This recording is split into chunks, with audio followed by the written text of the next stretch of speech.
En 2025, la France atteint un chiffre alarmant. Seulement 663 000 bébés sont nés en 2024, un record historique depuis 1946. Et moi, à 24 ans, je ne peux m'empêcher de m'interroger.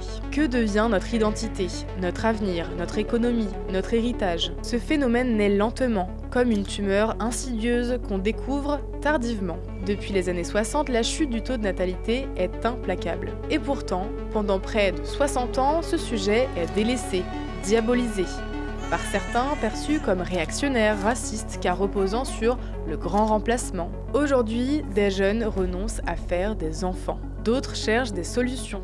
Mais face à cette crise, il faut prendre du recul. Ce n'est pas qu'un problème de chiffres, c'est une crise de sens. Les chiffres parlent d'eux-mêmes. 1,6 enfants par femme en 2024, bien en dessous du seuil de renouvellement. La France n'est pas seule.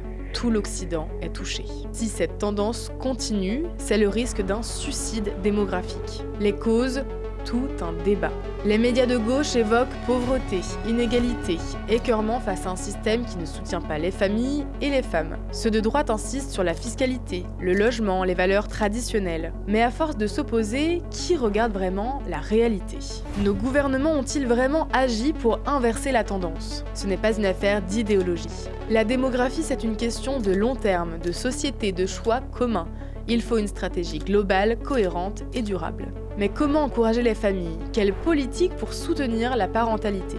Ce n'est pas une utopie, c'est une urgence. Comme la cathédrale Notre-Dame, qui a mis des siècles à se construire. Notre avenir se bâtit aussi dans la patience et la foi.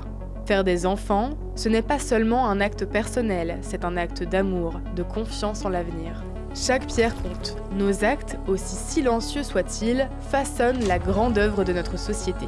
L'amour, la patience, l'engagement, la transmission, notre identité, c'est cela qui bâtira demain. Retrouvez mon documentaire Adieu les bébés sur Frontières Plus. Pour y accéder, abonnez-vous sur frontiermedia.fr à l'abonnement numérique. Merci à tous et bon visionnage.